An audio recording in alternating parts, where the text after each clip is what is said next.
오늘도 주의 말씀 상고할 때 성령께서 기름 부음의 은혜를 주셔서 말씀을 잘 깨닫고 순종하는 귀한 은혜를 저와 여러분 모두에게 더하여 주시기를 원합니다. 오늘은 우리가 출애굽기 24장 1절로 11절 말씀을 읽고 이 말씀을 상고하려고 하는데요. 이 내용에 들어가기에 앞서 이 출애굽기 전체 가운데 이 24장의 위치와 구조를 잠깐 먼저 말씀을 드리도록 하겠습니다. 자, 출애굽기는 전체가 40장인데 구별하는 방식에 따라서 여러 가지 구별법이 있겠으나 제가 볼 때는 세 개의 큰 단락으로 나누어 볼 수 있습니다. 그 세 부분 중 오늘 읽은 24장을 포함하여 19장에서 24장까지가 이제 두 번째 단락이 되겠습니다. 첫 번째 단락은 이제 당연히 1장부터 18장까지인데요. 1장에서 18장은 애굽 땅에서 종살이하던 이스라엘 백성들을 하나님께서 모세를 통하여 이끌어내시고 홍해를 건너게 하시고 광야를 건너 그 사이에 이제 전투도 있었고 또 마실 물이 없어서 또 하나님을 원망하다가 또 하나님께서 물을 주시는 이런 일들도 그런 일들도 있었죠. 그리고 이제 50일째 되는 날 이제 시내산에 이르는 그 내용이 1장에서 18장의 내용이 되겠습니다. 그리고 세 번째 단락인 오늘 본문 뒤에 기록된 출애굽기 25장부터 40장에 기록된 말씀은 하나님께서 모세에게 성막을 세우라고 명하신 말씀, 그리고 모세가 여호와의 명대로 세세하게 하나님이 명하신 그대로 하나도 빠짐없이 그대로 성막을 만들었고, 그래서 마지막 40장에 보면 성막이 완성되고 봉헌식을 행할 때 하나님의 영광이 빽빽한 구름 가운데 그 성막에 임재하시는 모습으로 출애굽기가 완결이 됩니다. 자, 그래서 이 전반부 그 백성을 애굽에서 인도하사 시내산까지 이끌어내시고 그 다음에 이제 시내산 사건인 19장에서 24장 다음에 성막을 만들고 하나님께서 그 성막을 어디다 만들었냐면 백성의 진 가운데 만들라고 그러셨어요. 백성의 진 가운데. 그래서 행진할 때에도 성막을 중심으로 동쪽에 세 지파, 서쪽에 세 지파, 남쪽에 세 지파, 북쪽에 세 지파 이렇게 성막을 중심으로 그들이 진을 짰고 또 성막을 걷고 이동할 때에도 그 형식으로 이동을 하도록 그렇게 하나님께서 명하셨습니다. 이건 무엇을 말하는 것이죠? 하나님께서 그 백성 가운데 임하신 것을 상징하는 것이 성막을 지으라 말씀하시고 그 가운데 영광 가운데 하나님께서 임재하신 것입니다. 그래서 자연스럽게 이 두 번째 단락인 19장부터 24장은 시내산 위에서 있었던 일인데 하나님께서 그 백성과 함께 하시기 위하여 언약을 하시는 내용이 되겠습니다. 언약식은 24장에서 우리가 읽은 대로 하나님과 그 백성 사이에 옛 언약이라 부르는 언약 체결식을 기록하고 있는데 그 언약을 할 때 언약에 조항이 있어야 할 거 아닙니까? 우리 결혼식도 이를테면 언약식이죠. 그래서 무엇을 맹약하는 것입니까? 부부가 질병이 오나 고난이 오나 죽음이 갈라놓을 때까지 서로 사랑하며 아내와 남편의 대의와 본분을 다 지키겠습니까? 그렇게 결혼식에 이런 결혼의 언약을 맺잖아요. 그런 것처럼 이 24장에서 하나님과 그 백성 사이에 언약을 맺으시는데 그 언약을 맺으시는 언약의 내용이 바로 출애굽기 20장에 기록된 하나님의 말씀 계명이고 21장부터 23장까지 10계명을 해설해 주는 율례. 그래서 20장에서 23장까지 이 뒤에 반복이 다시 될지 모르겠지만 이것을 언약의 책 또는 언약서 이렇게 부릅니다. 이것이 하나님과 그 백성들이 언약을 하는 그 내용이죠. 이것을 가지고 이대로 살겠느냐? 이대로 살면 너희는 내 백성이 되고 나는 너희 하나님이 되어 내가 너희를 지키고 복을 줄 것이다. 이게 언약의 내용이 되는 것입니다. 자, 그래서 출애굽기 19장에서 하나님께서는 출애굽 거의 50일에 맞춰 백성을 시내산에 도착하게 하셨고 백성의 대표인 모세를 먼저 산 위로 부르셨습니다. 그 이유가 무엇이죠? 애굽의 종살이에서 구원해 내신 그들에게 하나님의 백성의 삶이 무엇인가를 가르치고 그 말씀대로 살겠느냐고 언약을 맺으시기 위하여 그들을 지금 이 산으로 인도를 하신 것입니다. 그것이 출애굽기 19장 3절로 8절 말씀인데요. 먼저로 3절로 6절 말씀 같이 읽습니다. 모세가 하나님 앞에 올라가니 여호와께서 산에서 그를 불러 가라사대 너는 이같이 야곱 족속에게 이르고 이스라엘 자손에게 고하라. 나의 애굽 사람에게 어떻게 행하였음과 내가 어떻게 독수리 날개로 너희를 업어 내게로 인도하였음을 너희가 보았느니라. 세계가 다 내게 속하였나니 너희가 내 말을 잘 듣고 내 언약을 지키면 너희는 열국 중에서 내 소유가 되겠고 너희가 내게 대하여 제사장 나라가 되며 거룩한 백성이 되리라. 너는 이 말을 이스라엘 자손에게 고할지니라. 아멘. 언약을 맺겠느냐 이렇게 물으셨어요. 그리고 백성들에게 물어보라고 하나님이 말씀을 하십니다. 예. 자, 말씀드린 대로 내 말을 잘 듣고 내 언약을 지키면, 쉽게 말하면 제사장 나라 왕 같은 백성, 더 쉽게 말하면 나는 너희 하나님이 되고 너희는 내 백성이 되리라 이 말씀이죠. 자, 모세가 전한 여호와의 말씀을 들은 백성들은 무엇이라고 대답했습니까? 그 다음 7절로 8절 계속 읽습니다. 모세가 와서 백성의 장로들을 불러 여호와께서 자기에게 명하신 그 모든 말씀을 그 앞에 진술하니 백성이 일제히 응답하여 가로되 여호와의 명하신 대로 우리가 다 행하리이다. 모세가 백성의 말로 여호와께 회보하매. 하나님께서 내 언약대로 지켜 내 백성이 되겠느냐 물으셨고 모세가 산에 내려가 백성에게 말하니 그대로 지키고 행하겠습니다라고 답하자 다시 모세가 산 위에 올라가 하나님 앞에 백성들이 하나님께서 주시는 언약의 말씀대로 순종하며 살겠다고 대답하였습니다. 그렇게 말한 것이죠. 자, 그러나 5절에서 여호와께서 말씀하신 너희가 내 말을 잘 듣고 내 언약을 지키면 너희는 내 소유가 되고 나는 너희 하나님이 되리라고 말씀하셨는데 내 말을 잘 듣고 내 언약을 지키면, 그런데 이 내 말과 내 언약의 실체가 아직 드러나지 않았어요. 그래서 하나님께서 그 백성들이 구체적으로 지켜야 될 하나님의 말씀과 언약의 내용이 무엇인가를 가르쳐 주셔야 했습니다. 그래서 3일간 옷을 빨고 예비하고 3일 후에 시내산 앞으로 모여라. 내가 그 산에 강림하여 너희에게 너희가 지켜야 될 내 말과 내 언약이 무엇인가를 가르쳐 주리라. 그리고 말씀하신 것이 이제 10계명, 20장에 기록된 10계명, 그리고 21장에서 23장에서 그 10계명을 해설하여 주시는 10계명의 시행 세치교 해설서인 율례의 말씀이라는 것입니다. 이걸 우리가 지난 몇 달간 그 내용들을 자세하게 살펴보았습니다.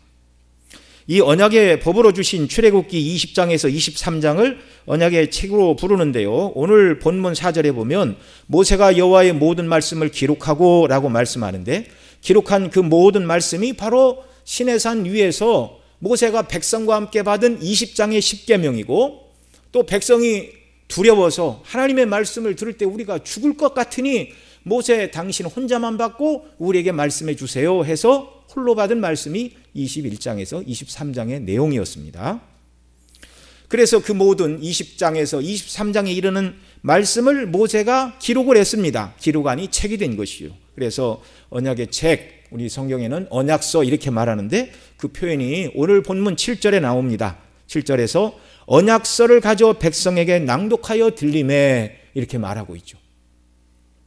이 언약서가 바로 출애굽기 20장부터 23장까지, 그러니까 정확한 것은 우리가 알 수 없지만 글로 기록된 첫 번째 하나님의 말씀과 성경은 바로 이 언약서가 아니겠는가, 그렇게 학자들은 추정을 합니다.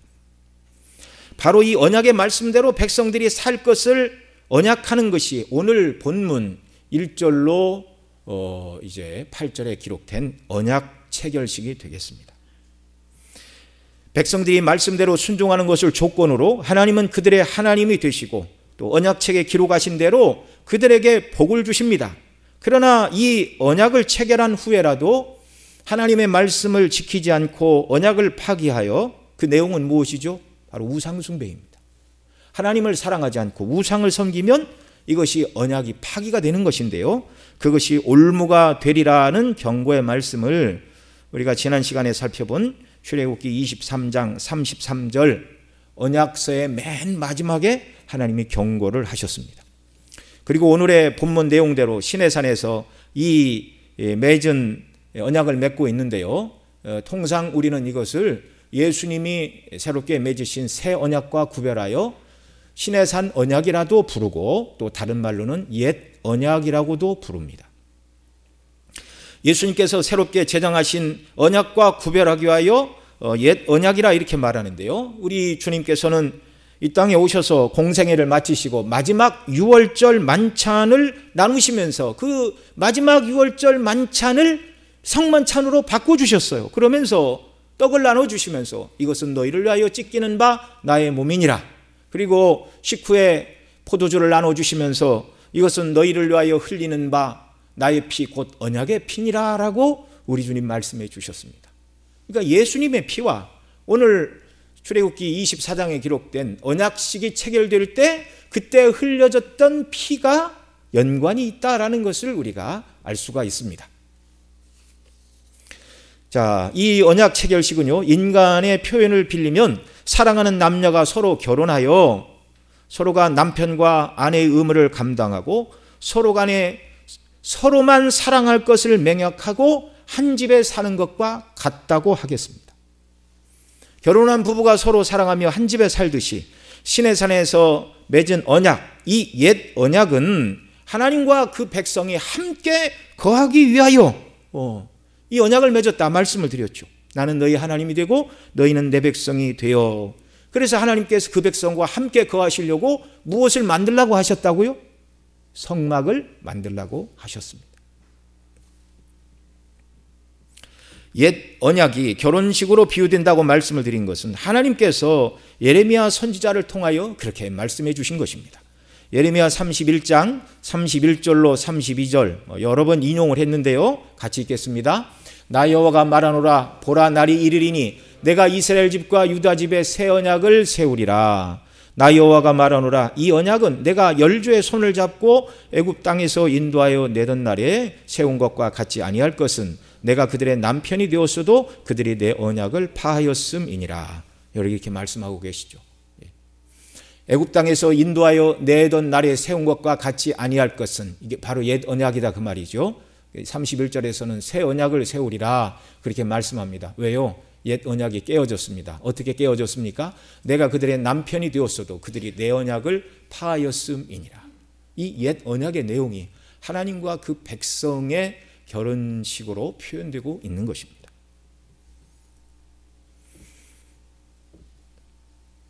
하나님만 사랑해라. 우상 숭배하지 마라.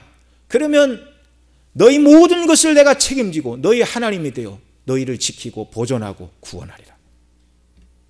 그래서 우상 숭배하지 말고 하나님만 섬기라 하신 것입니다.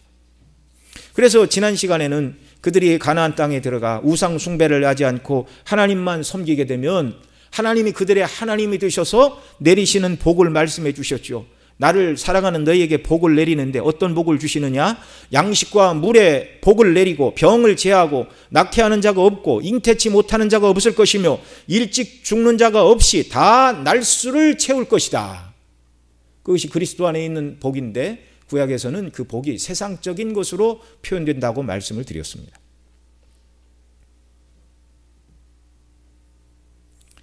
이 복을 주시기 위하여 이제 언약식을 체결한 다음에 하나님께서 모세에게 성막을 지어야 한다라는 것을 말씀해 주고 계신 것이죠.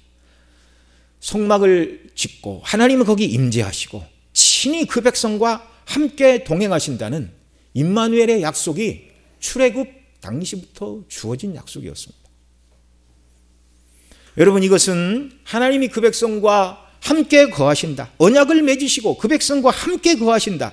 이건 백성들에게 참으로 영광스러운 일이나 하나님 편에서는 참으로 자기를 낮추시고 낮추신 사건인 걸 기억해야 됩니다. 왜 그렇습니까? 하나님은 완전하시고 무엇에도 부족함이 없으신 분이십니다. 자존하시고 자족하시고 그래서 인생이 무엇을 더해드려야 부족한 하나님의 영광이 채워지고 우리가 무엇을 하나님께 해드려야 하나님의 이름이 높아지고 그렇지 않아요. 완전히 자존하시고 자족하신 분, 우리가 무엇을 드리고 섬길 것이 없이 홀로 완전한 영광 가운데 거하시는 그 하나님이십니다. 그런데 그 자비로운 하나님께서 백성들을 은혜로 구원하신 이후에 그들이 하나님의 말씀대로 순종하여 살겠다고 언약을 할 때 하나님께서 성막을 지으라 하시고 사람이 지은 성막에 친히 영광 가운데 임재하시는 모습으로 이 출애굽기 40장이 마무리되고 있습니다. 피조물이고 연약한 인생을 긍휼히 여기시고 그들과 함께 하시는 이 하나님의 놀라운 사랑과 은혜, 하나님의 성품이 사랑이고 자비고 긍휼이기 때문에 이런 사랑이 부어지는 것이고, 출애굽 당시 성막을 지으라 하시고 그들과 함께 임재하셨던 그 하나님께서 그 변하지 않는 사랑의 성품이 오늘 성령님을 통하여 우리에게 임마누엘로 함께 하시는 하나님이신 줄 믿으시기 바랍니다. 우리를 홀로 버려두지 않고 지금도 성령으로 우리와 함께 하시는 아버지 하나님이십니다. 자, 오늘 본문은 하나님께서 그 백성과 언약을 맺으시는 언약식의 과정을 보여주고 있습니다. 첫 번째로 언약식을 맺으실 때 먼저 하나님께서는 이스라엘 대표들을 부르셨습니다. 오늘 본문 1절로 2절 함께 읽습니다. 또 모세에게 이르시되 너는 아론과 나답과 아비후와 이스라엘 장로 70인과 함께 여호와께로 올라와 멀리서 경배하고 너 모세만 여호와께 가까이 나아오고 그들은 가까이 나오지 말며 백성은 너와 함께 올라오지 말지니라. 자, 아론과 모세 그리고 이제 나답과 아비후가 나오는데 이 나답과 아비후는 아론의 아들들인데 출애굽기 뒤에 28장에 가면 제사장으로 임명을 받습니다. 그리고 나머지 이스라엘 장로들과 함께 70인이 여호와께로 올라와 경배하라 하십니다. 이들은 이제 뒤에 언약 체결식이 끝난 다음에 9절로 11절에 보면 여기 1절에 기록된 이 70인이 하나님의 백성의 대표가 되어 언약을 체결한 이후에 하나님 앞에서 하나님을 배웁고 먹고 마시는 복과 영광을 누리는 백성들의 대표로 부르셨습니다. 그 광야 60만 모두를 산 위로 다 부르실 수가 없으니까 그들의 대표로 하나님이 부르신 것입니다. 땅 위에 땅에 있는 나머지 백성과 산 위에 있는 사람이 별다른 사람이 아니고 그들 가운데 대표로 부르셨습니다. 이 이스라엘 대표 장로 70인을 부르신 목적은 먼저 그들로 하나님을 예배하게 하심이었습니다. 1절 하반절에 여호와께로 올라와 멀리서 경배하고 이렇게 말하죠. 2절에서는 그리스도를 예표하는 하나님과 백성의 중보자인 모세만 더 가까이 나오게 하시고 아직 언약이 체결되지 않은 상태라서 백성의 장로 70인은 가까이 나오지 말라고 이렇게 하신 것입니다. 그러나 모세는 하나님과 백성 사이에 그리스도를 예표하는 중보자였기 때문에 하나님 편에 가까이 부르신 것입니다. 그러나 이 70명의 장로들은 여호와께 언약을 백성들을 대신하여 맺기 위하여 물론 산아래 백성들도 다 함께 참여를 했지만 멀리 떨어져 있다 해도 그들이 가장 먼저 해야 할 일은 하나님을 예배하는 일이었습니다. 멀리서 경배하고 이렇게 말하고 있는데요. 자, 출애굽기 19장 앞서 말씀드린 대로 계명을 주시기 전에는 모세 외에는 아무도 산에 오르지 못하게 하셨고 이제 언약을 말씀하시고 언약식을 체결하기에 앞서 장로들을 하나님 편에 불러 그들로 하여금 먼저 하나님이 경배하게 하셨습니다. 앞부분에 우리 출애굽기 앞부분을 강론하면서 여러 번 출애굽이 목적이 무엇인가를 여러 번 말씀을 드렸는데 여러분 기억하십니까? 애굽의 노예에서의 단순한 해방, 종살이에서 자유를 주는 것이 출애굽의 궁극적인 목적이 아니라 하나님을 섬기는 것, 하나님을 예배하는 것, 그것이 출애굽의 진정한 목적이라고 말씀을 드렸습니다. 구원받은 저와 여러분의 첫 번째 목적도 바로 예배입니다. 하나님이 저와 여러분에게 가장 원하시는 것이 예배임을 믿으시기 바랍니다.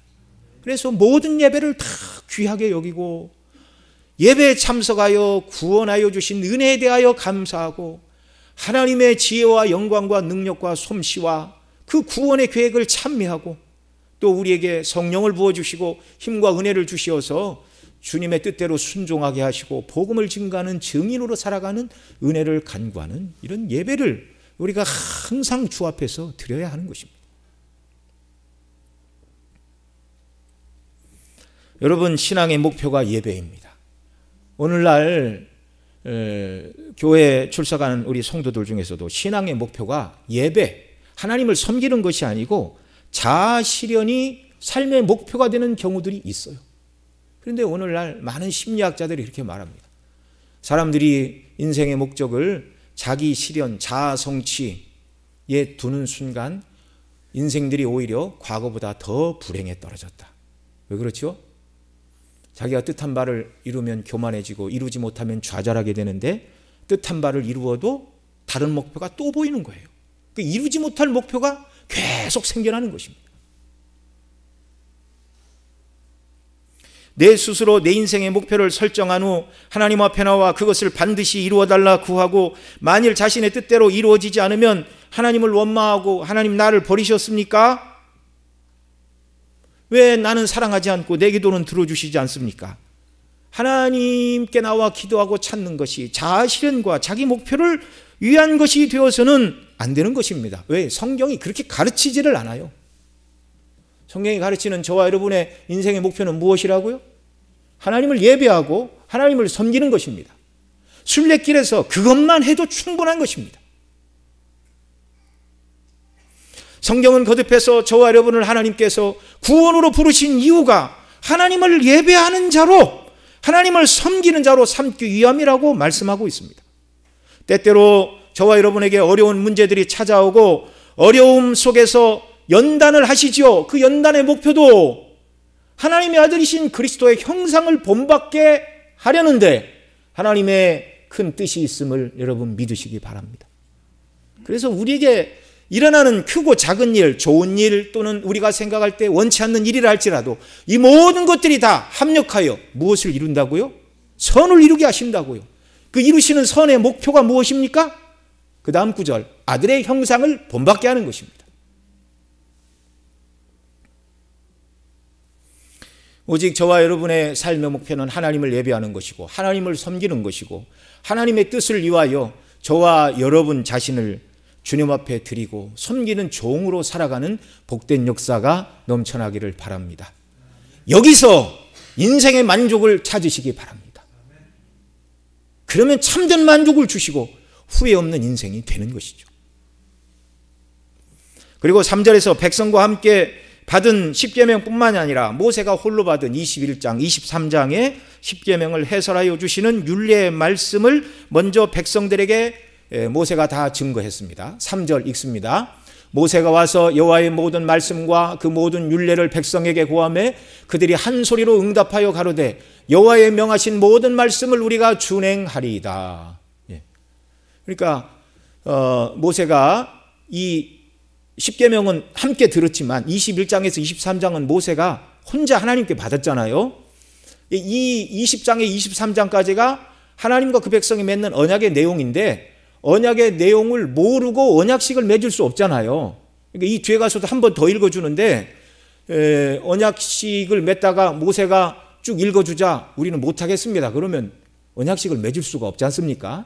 그래서 이 언약식이 이루어지기 전에 하나님께서 모세로 하여금 홀로 받은 말씀을 포함하여 언약의 조건이 되는 20장에서 23장의 말씀을 백성들에게 먼저 다 한번 말을 해준 거예요. 그 백성에게 다 일러주신 거예요. 그것이 바로 우리가 읽은 3절입니다. 자, 모세가 그 모든 율례를 백성에게 고하자 백성들이 한 소리로 응답하여 뭐라고 대답했습니까? 다시 한번 그 부분 같이 읽습니다. 시작. 여호와의 명하신 모든 말씀을 우리가 준행하리이다. 아멘. 자,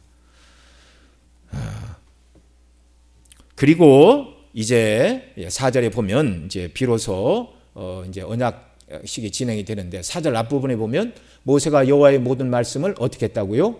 기록하고 그래서 이제 언약서, 언약책이다 이렇게 말합니다. 기록한 다음에 그 다음에 이제 실질적인 언약식이 어떻게 이루어지는가?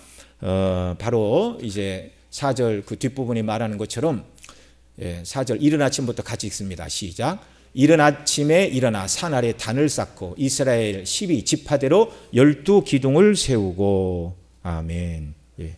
자, 이렇게 말씀하고 있습니다. 12기둥을 세우고.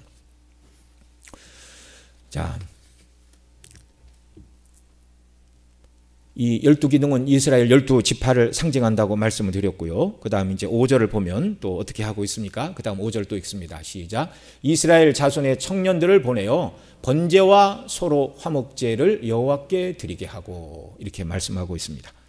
자, 여기 청년들에 대해서 성경 학자들은 이 청년이 누구인가? 백성들 가운데 장자들이었다, 이렇게 설명을 합니다.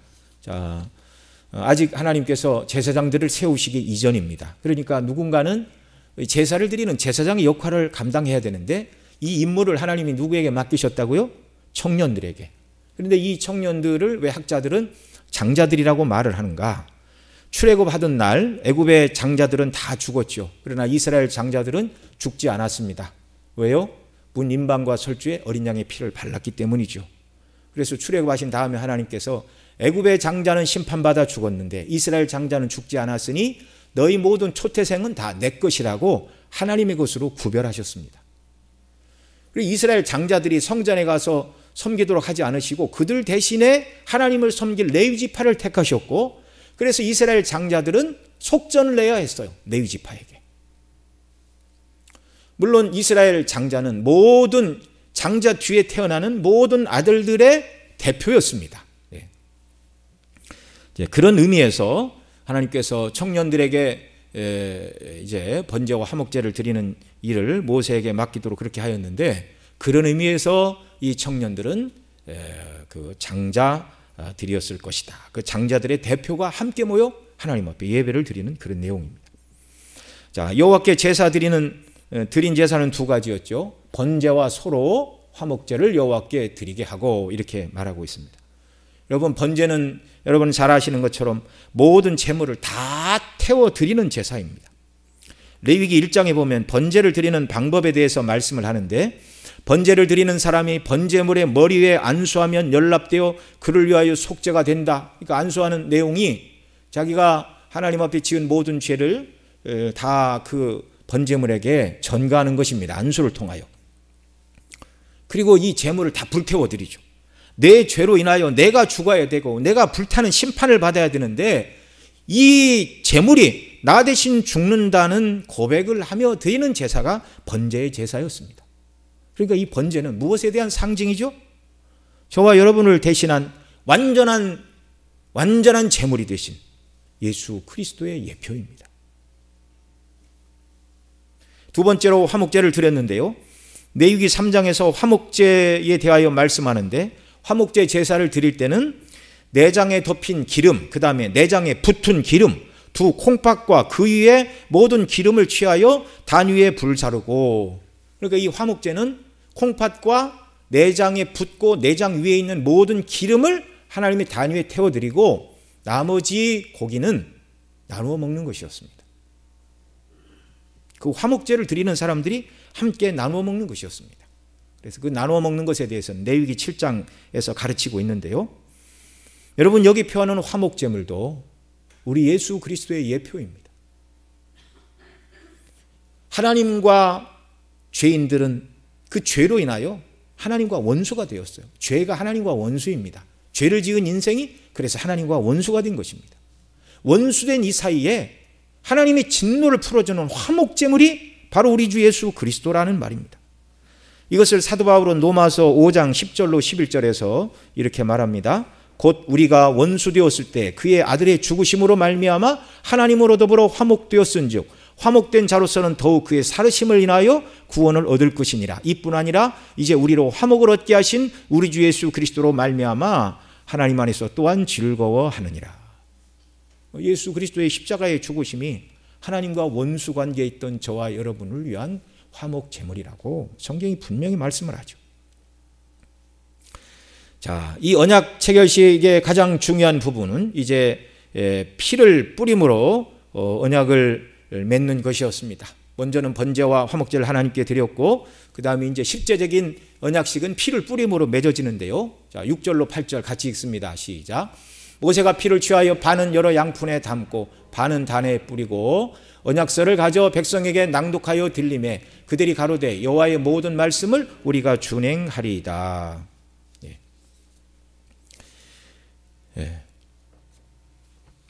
자, 피를 뿌리며 언약을 체결하는 이 예식은 3단계로 진행이 되었는데요. 첫 단계는 모세가 번제와 화목제의 제물로 바쳐졌던 그 제물, 그 제물에 피를 먼저 다 받았죠. 이 소의 피를 여러 양푼에 받도록 한 다음에 그 피를 취하여 절반의 피를 취하여 단에 뿌렸습니다. 단에 피를 뿌린다는 것은 인생이 지은 모든 죄의 싹은 사망인데 그 죄의 싹, 죄의 값이 하나님 앞에서 피로써 치루어졌다는 것을 드러내는 것입니다. 레위기 17장 14절에 보면 모든 생물은 그 피가 생명과 일체라 그렇게 말합니다. 피가 곧 무엇이라고요? 생명이라고요. 피와 생명은 일체라고요. 그러니까 피가 뿌려졌다 그러면 그 생명이 버려졌다 그 말입니다. 하나님의 단 앞에 죄를 지은 인생들의 죄값이 지금 뿌려졌다라는 것을 보여주는 거예요. 하나님께서 번제와 화목제로 드려진 그 소의 피를 단에 뿌릴 때 그 피를 보시고 지금 하나님 앞에 나와 언약을 맺는 모든 백성들이 그들을 대신하여 대속의 피가 흘려진 것으로 하나님이 받으신 것입니다. 물론 이 피는 예수 그리스도의 피를 예표하는 것이죠. 이 피 없이는 사람이 하나님께 절대로 나갈 수가 없습니다. 속죄의 피 없이는 하나님 앞에 설 수 없습니다. 여러분, 예수님 믿으면 구원받습니다라는 얘기를 왜 그렇게 합니까? 오직 죄 없으신 그리스도의 의로우신 피만이 저와 여러분의 죄값을 대신하여 하나님 앞에서 우리의 죄값을 치러주셨기 때문입니다. 이걸 믿으시기 바랍니다. 이게 복음이고 이 사실을 믿을 때 마귀의 자녀가 하나님의 백성이 되고 지옥 형벌에 영원히 떨어져야 될 자가 영원토록 하나님 나라에서 영생을 누리게 되는 줄 믿으시기 바랍니다. 두 번째로 모세는 언약서 곧 말씀드린 십계명과 그 해석을 담고 있는 언약의 책을 취하여 백성들의 귀에 읽어 듣게 하였습니다. 그게 바로 언약의 내용이죠. 이미 한 번 들어서 이런 내용으로 우리가 하나님과 언약을 맺는구나를 알고 있지만 실제적으로 언약을 맺어야 하기 때문에 또다시 이 내용을 한 번 더 모세가 읽어주고 있는 것입니다. 그 언약의 내용, 십계명을 지키고 십계명의 정신과 원리를 따라 하나님의 자비와 긍휼과 사랑을 실천하고 우상 숭배를 하지 않고 하나님만 사랑하며 그 백성대로 살아야 한다는 것. 20장에서 23장을 요약하면 이렇게 되겠습니다. 자, 이것을 다 읽어 들리자 백성들이 뭐라고 그러죠? 여호와의 모든 말씀을 우리가 준행하리이다. 여호와의 모든 말씀을 우리가 준행하리이다. 여러분, 모세가 출애굽 이전에 종살이하는 이스라엘 백성들, 애굽에 있는 자들에게 먼저 가서 이 십계명과 그 율례의 말씀을 백성들에게 먼저 전하고, 자, 여러분 이 내용을 갖고 하나님과 언약을 맺겠습니까? 이렇게 물었다면 백성들이 뭐라고 대답을 했을까요? 잘 모르겠습니다. 왜 그래야 되죠? 이렇게 말했겠죠. 그런데 하나님께서 그들을 능력으로 애굽의 종살이에서 뽑아내셨습니다. 단순한 종살이가 아니라 지옥에서 천국으로 구원하시는 구원의 상징이었습니다.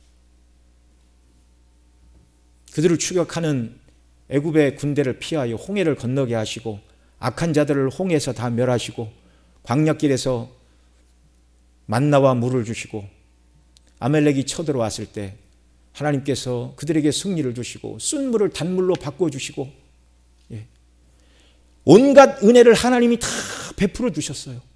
그리고 나서 이 언약의 내용대로 하나님의 말씀에 따라 순종하겠느냐 이렇게 물을 때 백성들이 기꺼이 그리고 즐거운 마음으로 우리가 모든 말씀을 준행하리이다 이렇게 대답을 한 것이죠.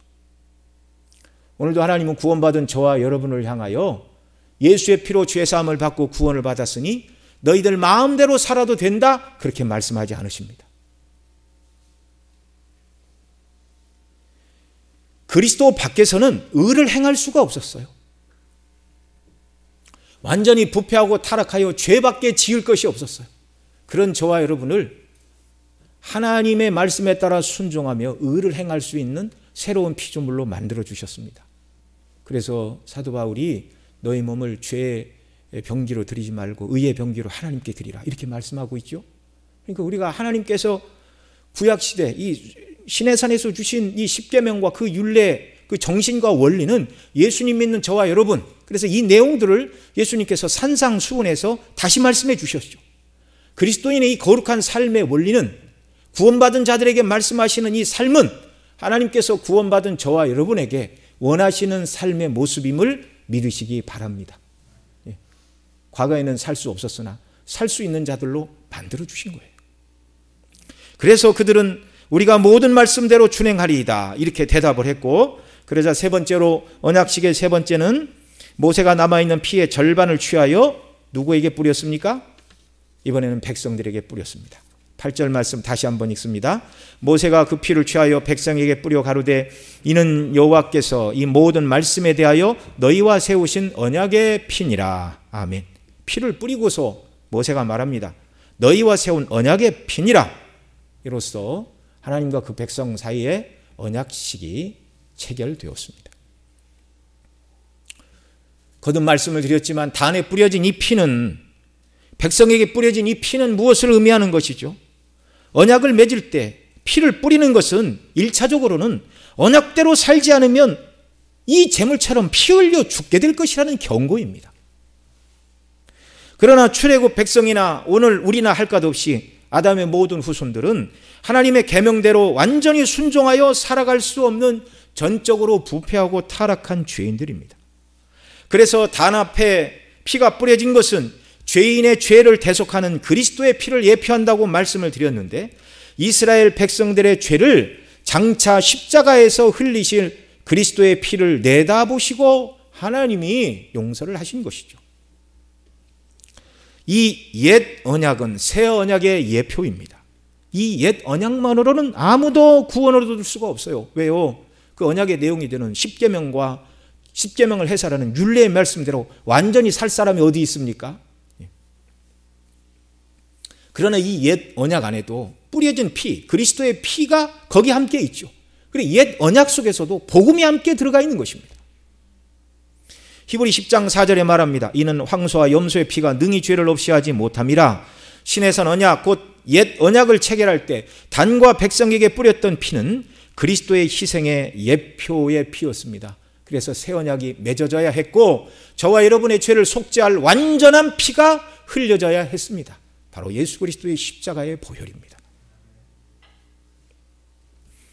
우리가 하나님의 계명대로 순종하지 못하여 언약이 파기되고 하나님께 버림을 받아야 되는데, 우리 대신 우리 죄를 대신하여 하나님께 버림을 당하시고 대속의 죽음을 당하신 예수님의 피로서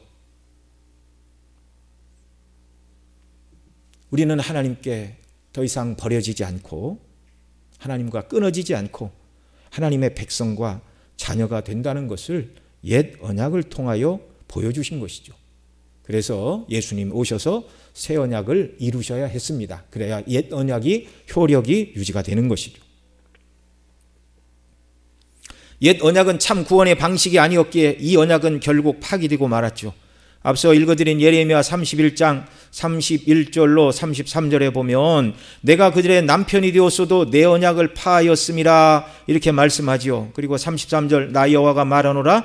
그러나 내가 후에 내가 이스라엘 집과 세울 언약은 이러하니 곧 내가 나의 법을 그들의 속에 두며 그 마음에 기록하여 나는 그들의 하나님이 되고 그들은 내 백성이 될 것이다. 새 언약을 세우시겠다 말씀하시니 옛 언약이 깨어졌다는 것인데요. 32절에서 분명히 말씀하시죠.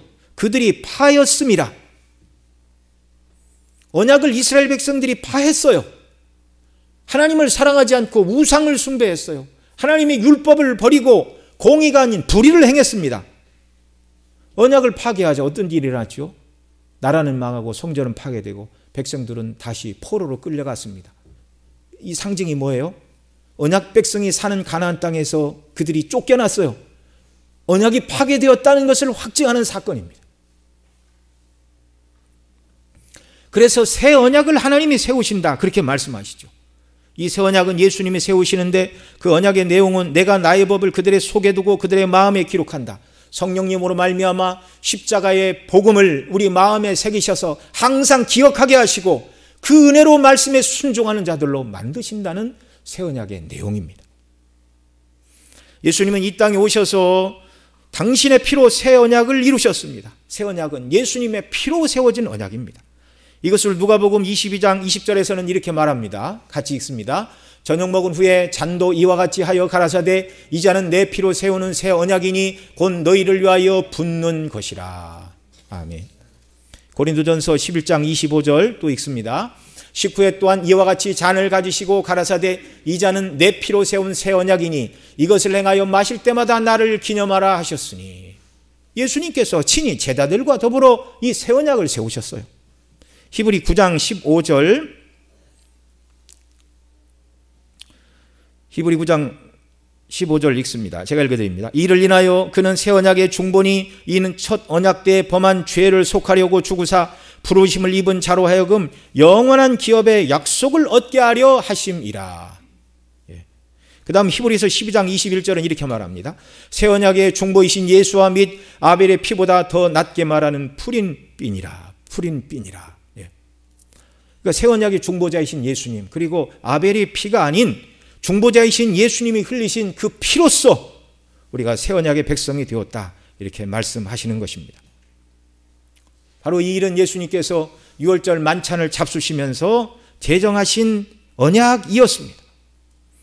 그래서 저와 여러분은 나를 위해 피 흘리신 예수님을 믿음으로 죄사함 받고 의롭다 얻고 함을 얻고 하나님의 자녀가 되는 것입니다. 어떤 사람들은 사람이 지옥이 아니라 천국 가는 것이 어떻게 그렇게 예수님을 믿는 것으로만 되느냐, 너무 쉬워서 나는 못 믿겠다 그러는데, 여러분 절대로 이게 쉬운 게 아닙니다. 우리를 구원하시기 위하여 말씀으로 세상을 창조하신 하나님이 우리를 구원하시기 위해서 그 아들을 세상에 사람의 몸을 입고 보내셨습니다. 그리고 하나님의 아들이 친히 저와 여러분의 죄짐을 대신 지시고 십자가에 죽으시고 피 흘리심으로 우리가 지옥에서 영원토록 당해야 될 죄에 대한 진노와 형벌을 예수님이 다 담당해 주셨어요. 그래서 이 예수님을 믿을 때 모든 죄값이 이미 다 치러진 사람으로 하나님이 저와 여러분을 여기시고 그리스도 안에서 구원해 주시는 것입니다. 그래서 그리스도인은 감사한 것입니다. 자랑할 것이 없어요. 아무것도. 그리스도 밖에는, 예수의 십자가의 피 밖에는 자랑할 것이 없고 드러낼 것이 없고 찬미할 것이 없고.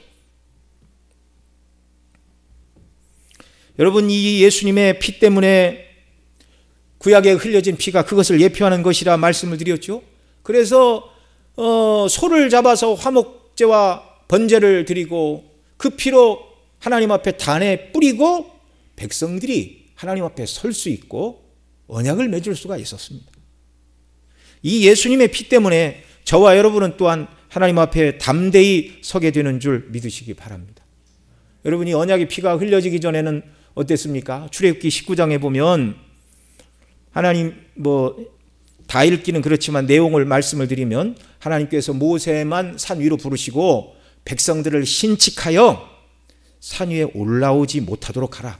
돌파하고 백성들이 나를 보려고 올라오다가 많이 죽을까 하노라. 제사장들로 그 몸을 성결히 하게 하라. 나 여호와가 그들을 돌격할까 하노라.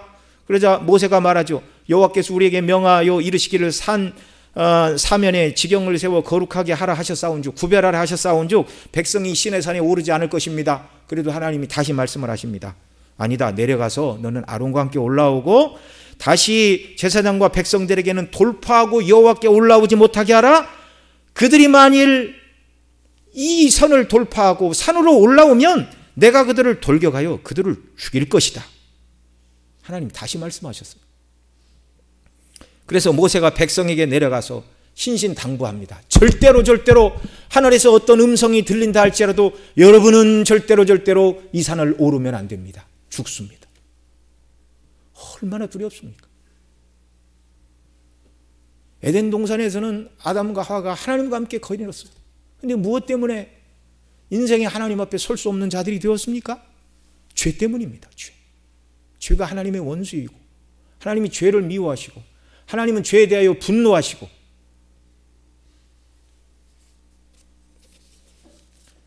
그런데 이 예수님의 피를 상징하는 언약의 피가 뿌려지자 얼마나 달라졌습니까?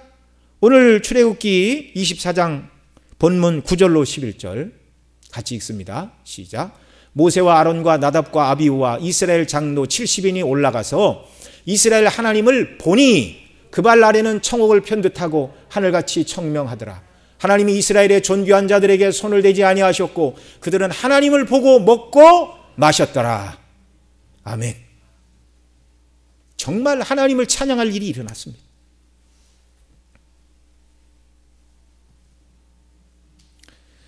모세와 아론과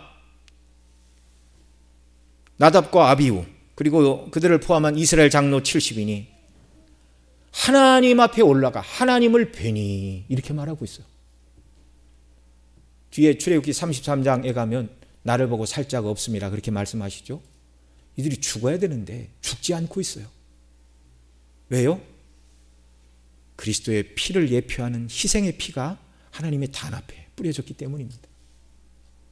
하나님을 볼 뿐만 아니라 하나님을 봤어요. 그런데 그 발 아래는 청옥을 편듯하고 그러니까 그 발 아래 그러니까 발 아래 그러니까 청옥을 편듯하고 그러는데 그러니까 하나님이 앉으시는 보좌를 여기 청옥이라고 말하는데 에스겔서에도 보면 에스겔이 환상 가운데 보좌에 앉아 계신 하나님을 보았습니다.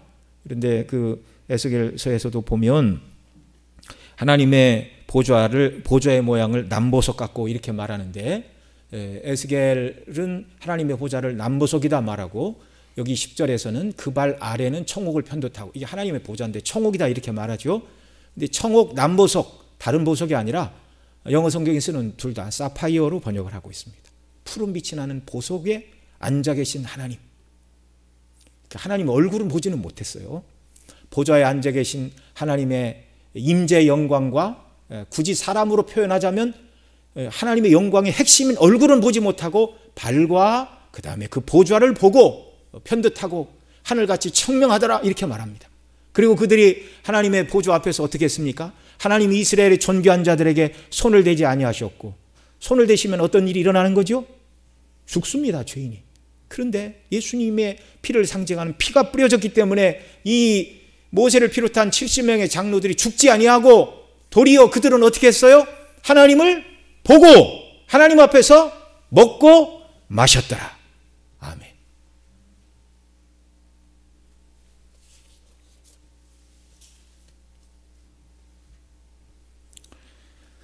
여러분 그들이 시내산 위에서 먹고 마신 게 오늘 우리에게 무슨 의미가 있습니까?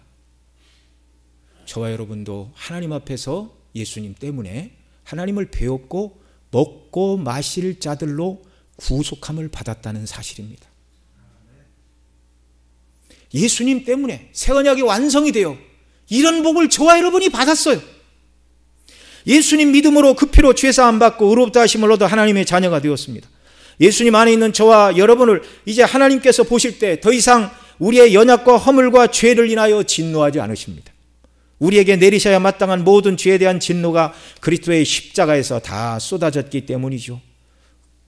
주님은 우리의 죄를 담당하시기 위하여 대신 하나님께 버림을 당하셨어요. 영원 전부터 사랑 안에서 연합과 일치를 이루시던 성자께서 성부 하나님께 버리심을 받았습니다. 그래서 십자가 위에서 고통스럽게 부르짖으셨어요. 엘리 엘리 라마 사박다니 나의 하나님 어찌하여 나를 버리십니까? 내 죄로 내가 하나님께 버림을 받아야 되는데 예수님이 대신 버림을 받으셨습니다. 지옥의 모든 형벌을 예수님이 대신 받으셨습니다.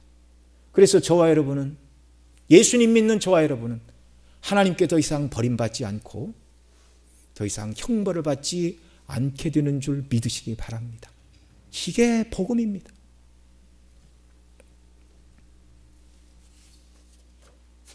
뿐만 아니라 이 예수님이 흘리신 보혈의 피 때문에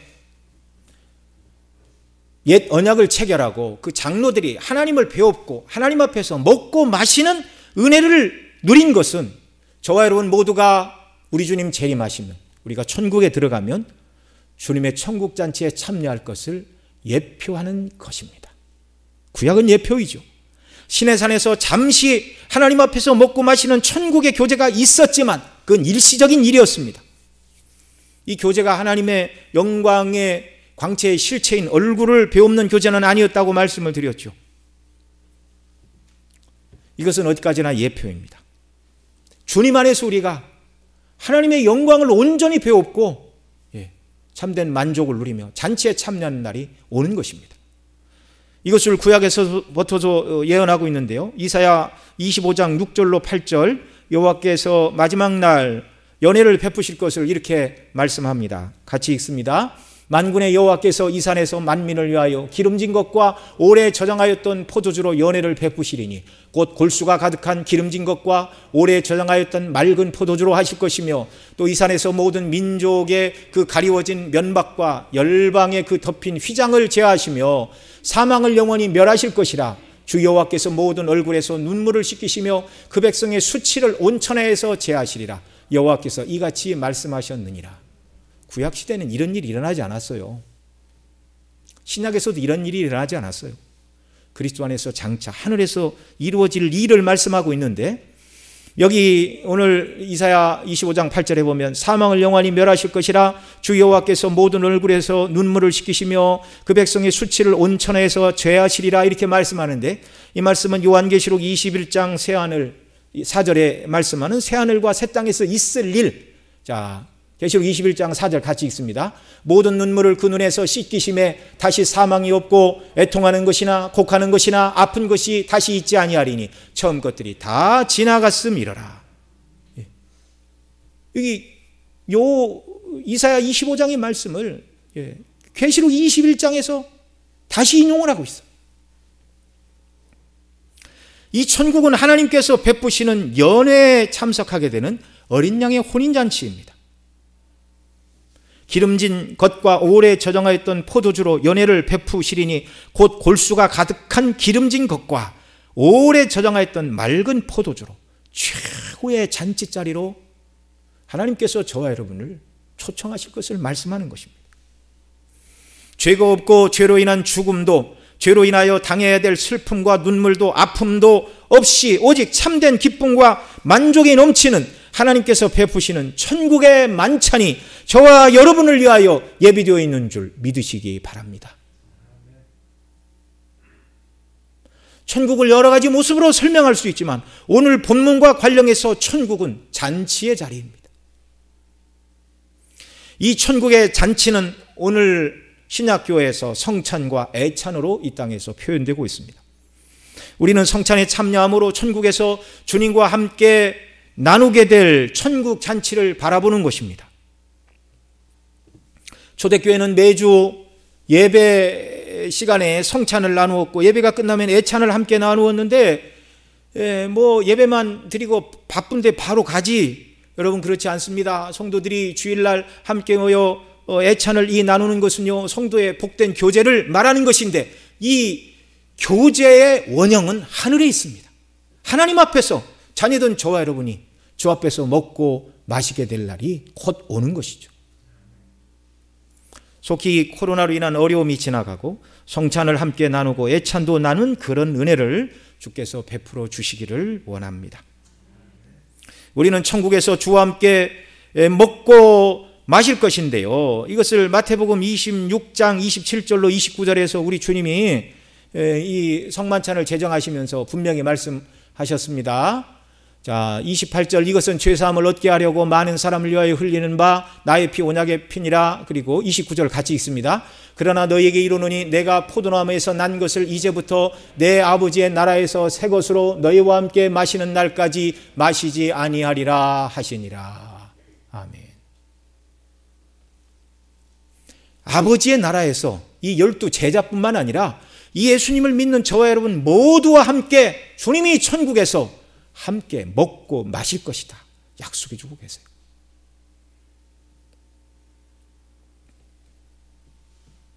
여러분 이 땅에서 누구와 식사한 것이 가장 영광스럽고 기쁘고 즐거웠습니까? 대통령의 만찬에 우리를 초대한다면 옷이 없는 사람은 새 옷을 사고 준비를 단단히 하고 가겠죠. 대통령이 그 자리에서 우리의 잘한 일을 치하하고 이렇게 또 상품이라도 주고 그런다면 대대손손 기념이 될 만 하겠죠. 하늘에서 주와 함께 그 만찬에 참여하고 주님이 우리 눈에서 눈물을 씻기시고 주님을 섬긴 것에 따라 상급을 주시는 그 영광의 날,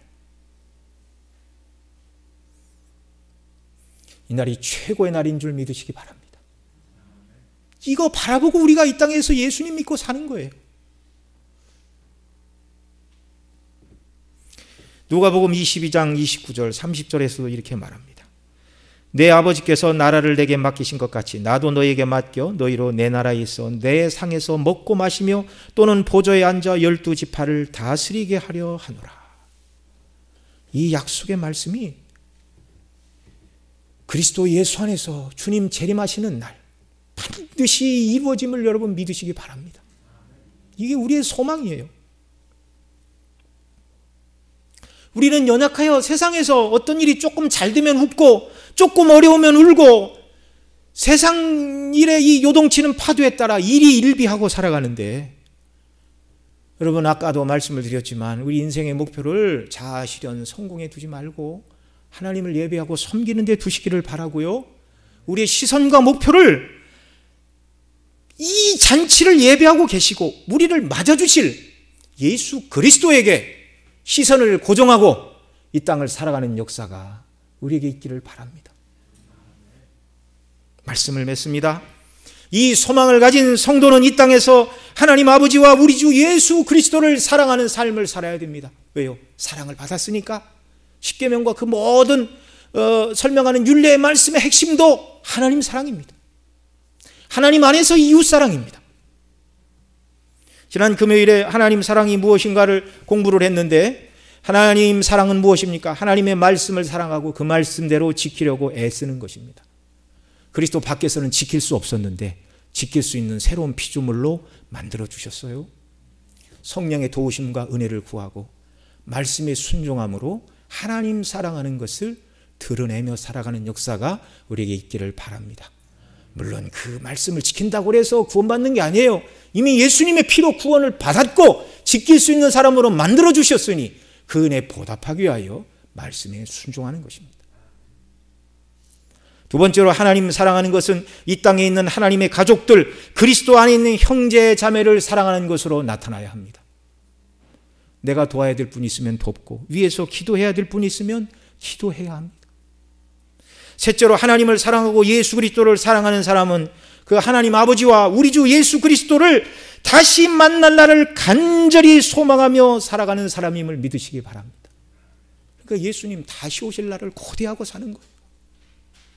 정말 예수님 사랑한다면, 하나님 사랑한다면 주님 만날 그날을 소망하고 그날이 저와 여러분의 삶의 초점이 되어야 한다는 사실입니다.